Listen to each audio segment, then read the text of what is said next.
Today I'm going to teach you how to connect nodes in Affinity Designer. This is a fundamental skill that helps you create smooth, connected shapes and paths in your designs.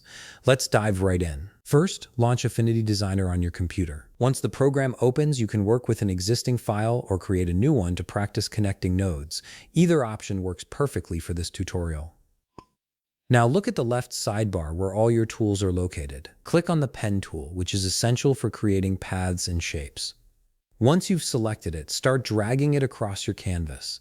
This will allow you to begin drawing the path where you'll later connect the nodes. Next, you'll need to switch tools. In the same left sidebar, locate and click on the Node tool. This tool is specifically designed for manipulating and connecting individual nodes on your path. Here's where the connection process begins. Place the Node tool on every corner you want to connect. While doing this, make sure you're holding down the Shift key on your keyboard. Holding Shift is crucial because it allows you to select multiple nodes at once, which is necessary for the joining process. After you've selected all the nodes you want to connect, direct your attention to the top toolbar. Look for the Join Curves option and click on it. This action will connect the selected nodes together, creating a unified path. The software will automatically attempt to create the smoothest possible connection between these points.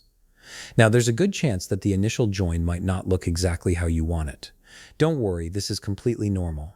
If the join curve isn't perfect, you can manually adjust it. Simply click and drag the square handles that appear on the curve. Moving these handles allows you to fine-tune the shape and curvature until it looks exactly right. Take your time with this step to ensure your connected nodes create the precise shape you're aiming for. And there you have it. You've successfully learned how to connect nodes in Affinity Designer, giving you greater control over your design paths and shapes. If you found this video helpful, please leave a like, subscribe, and see you in the next video.